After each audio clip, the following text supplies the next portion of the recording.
Bonjour. Venez vous rencontrer vous-même. Écrivez. Écrivez avec l'aide d'un outil qui va absorber votre ADN mental pour rentrer dans votre folie et vous aider à découvrir qui vous êtes réellement à travers l'écriture, parce que l'écriture reste le plus grand des voyages. Bonjour. Bonjour, bonjour. Je vous suis, on y va. Vous êtes écrivain, réalisateur, producteur, scénariste. Vous êtes actif au niveau associatif, politique. Vous avez créé le mouvement Bleu, Blanc, Zèbre. Vous êtes maintenant actif au niveau de #Légueux. Donc, vous avez une vie tellement dense, tellement riche, tellement libre. On a envie de vous entendre parler de tout ça parce que tout se rejoint en fait. C'est que de l'amour, oui. Tout ça. C'est que de l'amour. Oui, oui, bien sûr. Bien sûr. Et c'est vrai que là, en ce moment, l'engagement avec le #Gueux, ça a l'air d'être je dis pas de là, mais du politique, puisque on est en train d'essayer de faire gagner toute une France qui n'était pas entendue dans des sujets où le mépris très parisien du reste du pays était en train d'écraser les gens. En fait, on est en train de virer les classes populaires des villes avec un prétexte écologique. Et donc, on était en train de faire quelque chose de très, très grave pour la dignité des gens. Vous ne pensez pas que c'est au niveau mondial, pour le moment, qu'on est en train d'essayer de diminuer la souveraineté des gens, de les empêcher de prendre position, de prendre part? Oui, d'être libre et de gouverner leur vie. Et donc là, en France, on est en train de gagner cette cause, on est en train de faire changer les lois. Mardi dernier, il y a eu un épisode rocambolesque et on a gagné à l'Assemblée nationale. Hier, il y a eu un deuxième épisode rocambolesque. On est en train d'arrêter une loi complètement folle, complètement idéologique, qui allait doubler la facture d'électricité des Français. Oui. Et donc poser un problème social terrible, un problème de survie de tous les petits entrepreneurs. Je pense aux boulangers, par exemple, qui ont une facture d'électricité énorme et qui allaient mourir. Mais c'est vrai que tout ça, c'est de l'amour, en fait. Oui, c'est vraiment de l'amour. C'est pas une souvent, les gens entrent dans la sphère politique pour gagner du pouvoir. Et ce qui m'intéresse très profondément, c'est le moment où on en donne. On est en train d'en donner aux classes populaires. Vous parlez beaucoup de la déconnexion des dirigeants. Qu'est-ce qui les anime en fait, sinon l'appât du gain? C'est très énigmatique pour moi.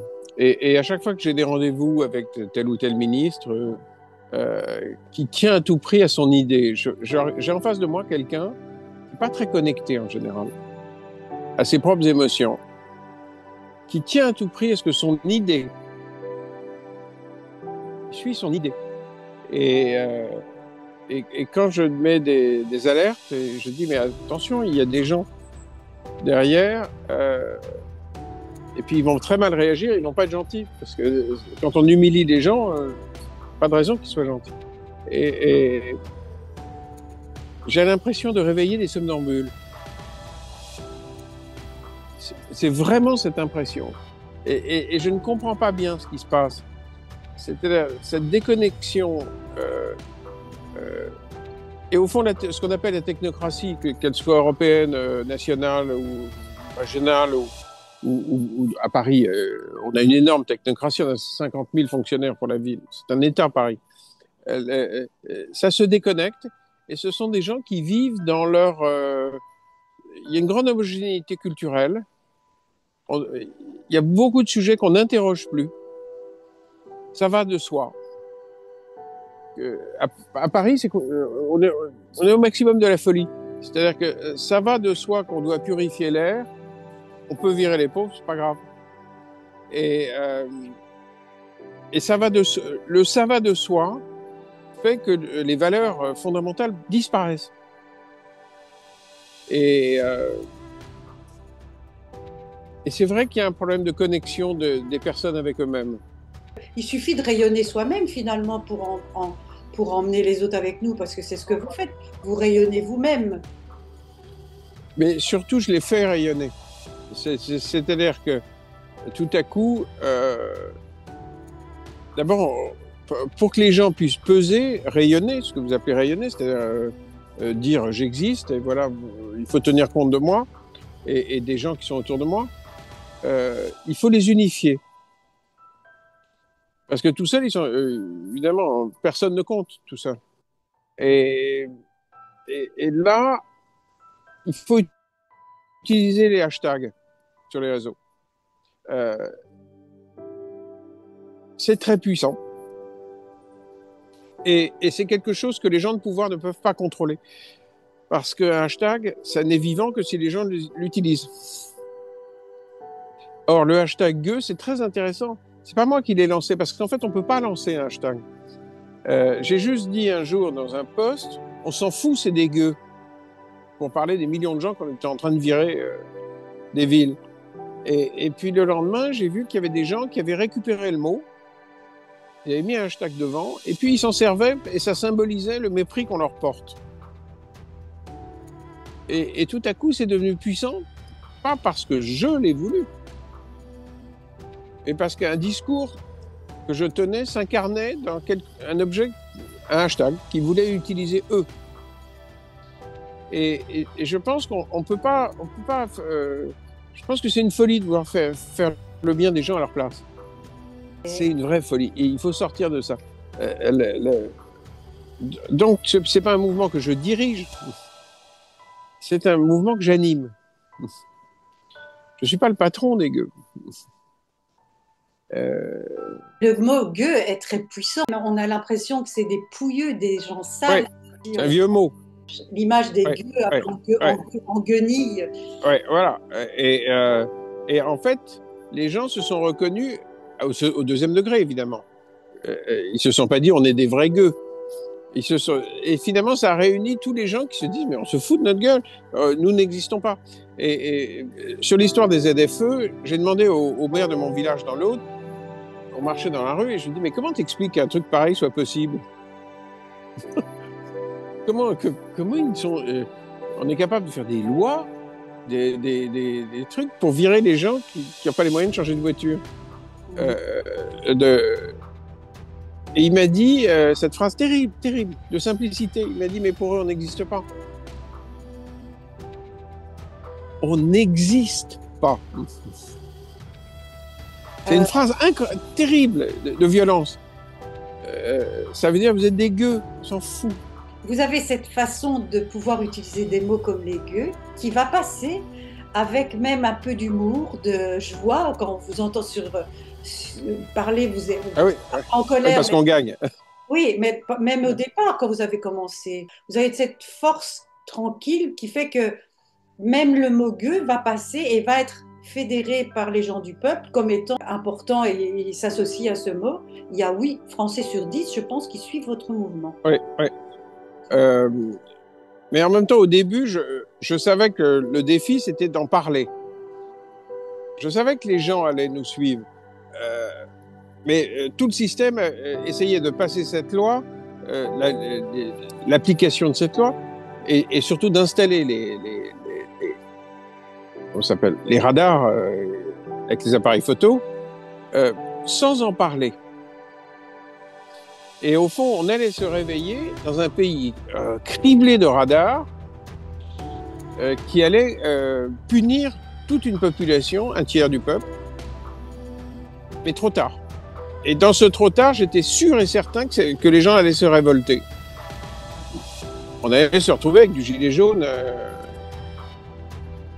Parce que d'abord, ils n'avaient pas le choix. Il fallait bien qu'ils aillent quand même dans les zones interdites pour se soigner, ou sur les hôpitaux, pour travailler.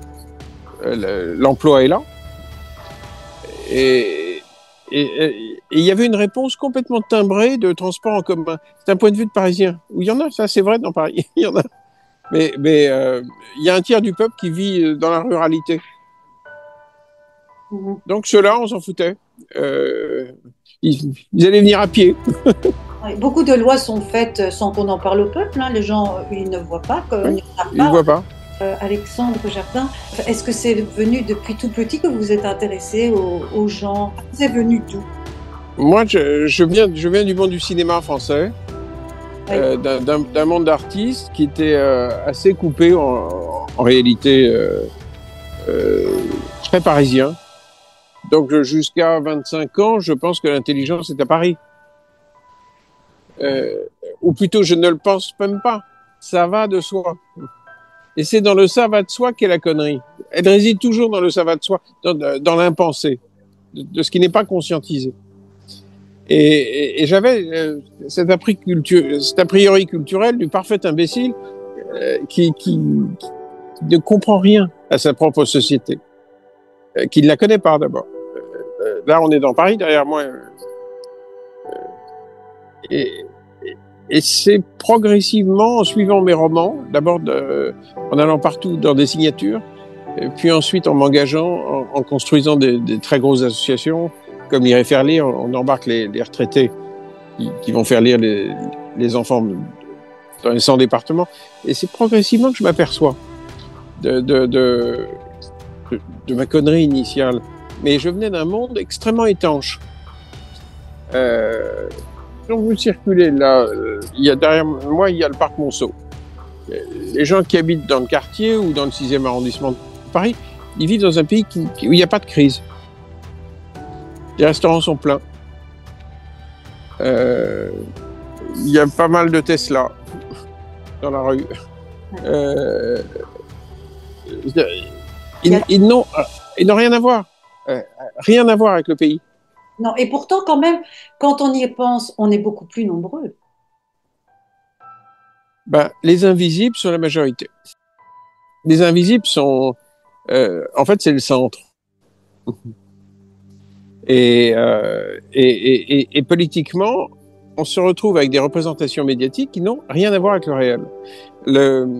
J'ai par exemple découvert avec grand étonnement, un Parisien pense qu'il y a les accents. Il pense qu'il y a un accent belge. Il ne sait pas qu'il y en a plein. Oui. Il ne sait pas. Il pense qu'il y a un accent du Midi, et pour lui, l'accent du Midi, c'est Marseille. Il n'a aucune idée de ce que c'est qu'un accent des Corbières, d'un accent catalan.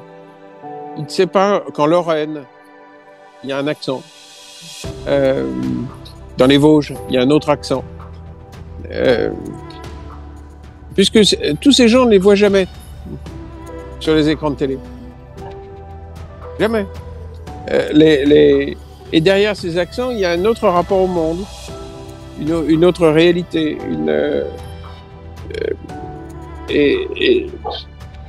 Donc je suis en train de faire remonter toute cette France-là.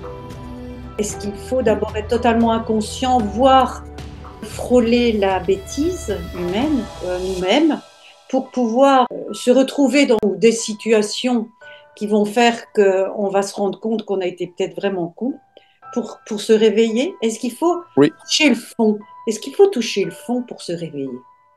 Alors, non. Je veux pas, parce que toucher le fond, pour les milieux populaires, ça coûte cher. C'est pour ça que je fais les gueux. Parce que si j'avais été cynique, qu'est-ce que j'aurais fait? J'aurais attendu que les appareils photo punissent le peuple et qu'il y ait une révolte.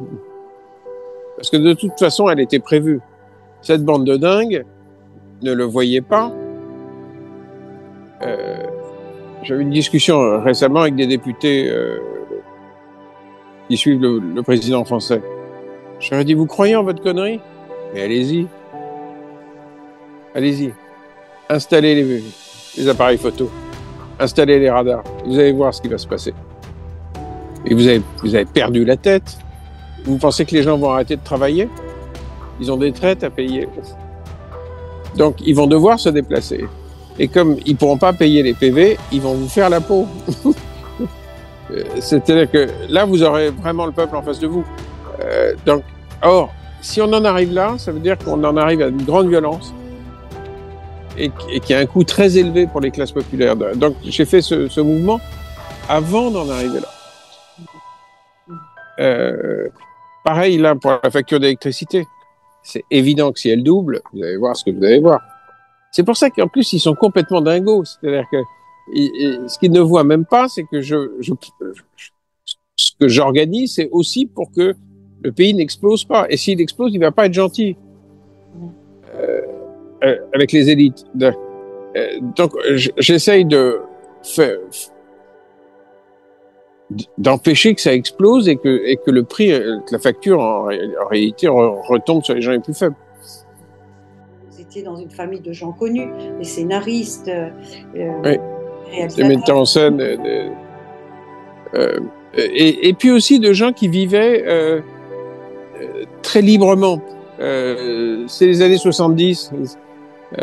Mon père meurt en 1980 et je vivais dans un monde qui n'avait pas de limite. Ma mère vivait avec 3 hommes qui avaient leur chambre à la maison, qui se battaient pour elle. Elle menait une vie d'héroïne de cinéma, quoi. Et maintenant, où est-ce que vous en êtes au niveau de la liberté, des limites? Moi, j'ai grandi dans un truc qui est quand même, en réalité, qui est à la fois fascinant, la liberté, c'est très fascinant, et en même temps très destructeur, l'absence de limite. Vous mettez une limite au niveau oui. de ce qu'on fait aux gens. Donc, est-ce que c'est pas en mettant parfois des limites et de dire là, c'est non, qu'on va arriver oui. à une liberté respectueuse de soi-même et des autres, finalement. Oui, voilà. Et en fait, vous décrivez un processus démocratique. Ce que vous venez de décrire, c'est un processus démocratique. C'est ces débats internes, et à un moment, on tranche. Mais en revanche, qui la fixe, la règle? La question, c'est le qui. Et ce que je vais installer doucement, progressivement en France, c'est la possibilité de faire fonctionner un référendum d'initiative citoyenne, locale, régionale et nationale. Comme il y a en Suisse, ça. Le citoyen en Suisse n'existe pas tous les 5 ans. Il existe pendant les 5 ans. Il n'est pas viré pendant les 5 ans.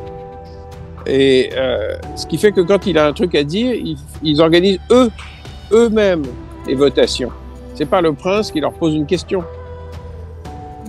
Ils ont une capacité d'initiative citoyenne. Et ça fait des sociétés plus profondément unies par une conversation. Parce que ce qui est très important dans les référendums, c'est beaucoup moins l'issue que ce qui se passe pendant le débat. Comme les grandes soirées familiales où on met les dossiers sur la table, au fond, c'est pas tellement l'issue qui est importante, c'est que la soirée ait lieu. Il y avait le Ho'oponopono, vous voyez ce que c'est? Cette méthode oui. de pardon qui vient d'Hawaï, oui. Et qui finalement, la base de ça, c'était les gens rentraient dans une pièce, il y avait un problème, et tant que le problème n'était pas résolu, ils n'en sortaient pas. Les référendums d'initiative citoyenne, c'est ça. Alexandre Jardin, derrière tout ça, c'est toujours de l'amour. C'est l'amour l'amour pour les gens, l'amour pour le peuple. Et finalement, est-ce que c'est pas ça que l'on cherche tous et qui va finir par nous réunir? C'est pour ça que ça va marcher, notre truc. Parce qu'en fait, l'être humain, il a envie de ça. Il n'a pas envie qu'on l'humilie, il n'a pas envie d'être nié, et ça le fait souffrir. Donc, je sais qu'on va aller vers beaucoup plus de démocratie pour défoncer ce qu'on pourrait qualifier de bureaucratie. La bureaucratie, c'est quoi? C'est des systèmes autonomes qui raisonnent par rapport à eux-mêmes, qui se reproduisent et qui font passer leurs propres préoccupations organisationnelles avant celles du citoyen.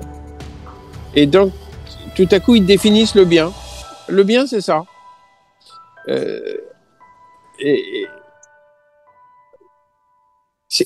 Dès que quelqu'un veut votre bien, il faut s'en méfier.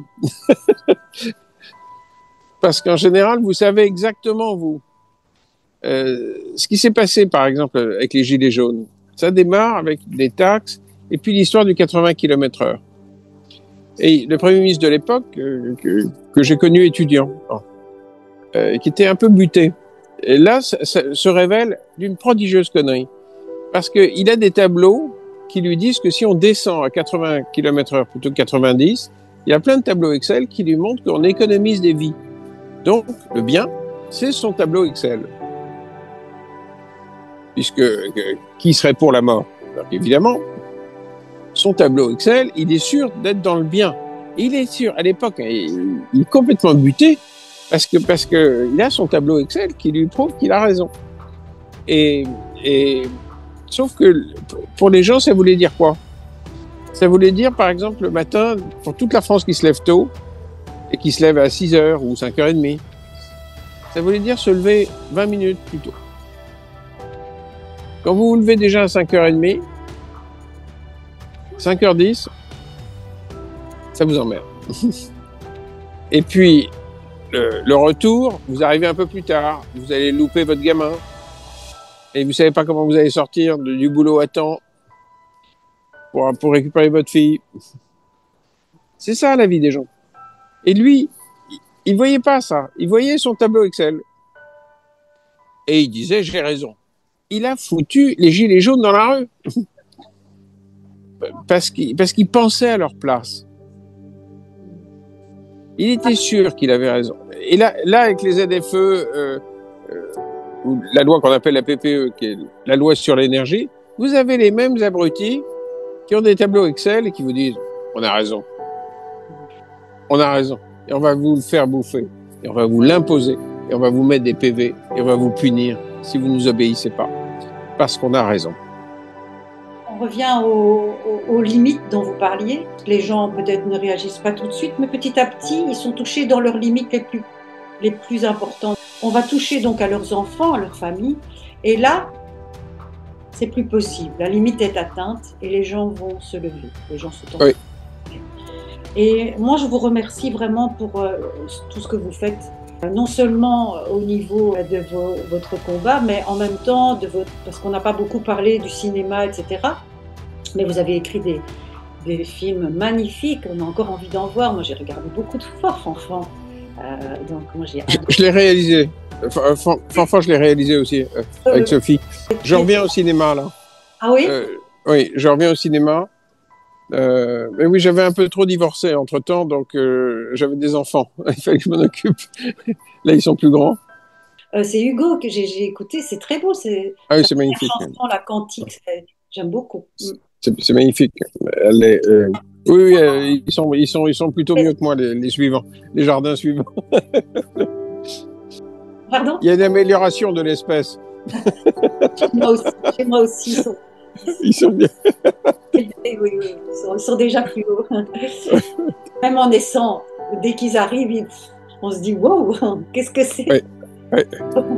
Magnifique. Très honnêtement, je sais même pas comment je vais mener ma vie là. Parce que tous ces combats pour réparer un pays, je sais pas comment je vais faire les films. C'est déjà un film que vous faites ici. C'est un film de la vraie vie, mais c'est ça le cinéma. Mais je me pose pas la question. J'avance dans tout et puis on verra. En tout cas, merci infiniment de m'avoir accordé un peu de votre temps. Merci, je me suis depuis. Merci. Merci. Et je trouve formidable tout ce que vous menez comme action. Merci. J'ai envie de dire, il y a des gens bien sur la terre. Merci. Il y en a plein. Il y en a partout. Oui, il y en a partout avec beaucoup de gens sur la terre, mais c'est chouette d'en faire partie. Donc, merci beaucoup. Merci. Et d'être le représentant de ces gens qui ont tant à dire, tant à faire et qui sont des si belles personnes. Merci beaucoup. Merci. Au revoir. Et vous aussi. Au revoir. Merci.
Tous les veilleurs se sont éteints.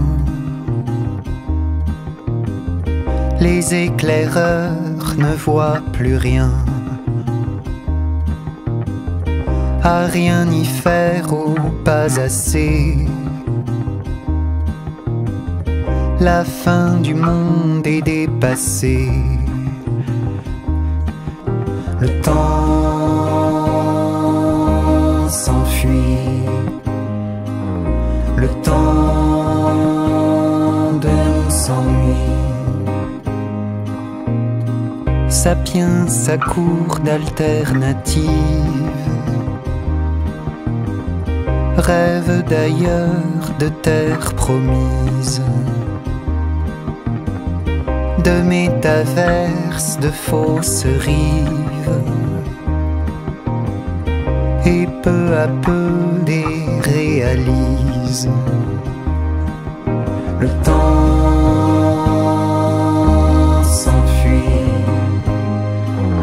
Le temps de nous s'ennuie. Le temps s'enfuit. Le temps de nous s'ennuie.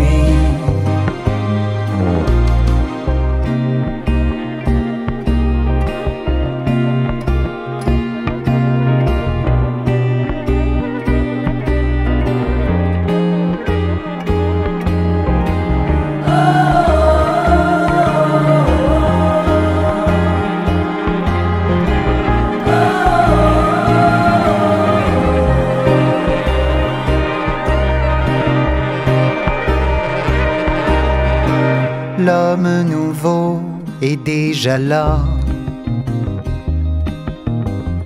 et l'ancien fait ses derniers pas. Toutes nos traces, toutes nos voix déjà s'effacent, ou bien c'est moi. Le temps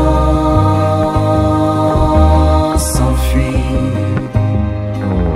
Le temps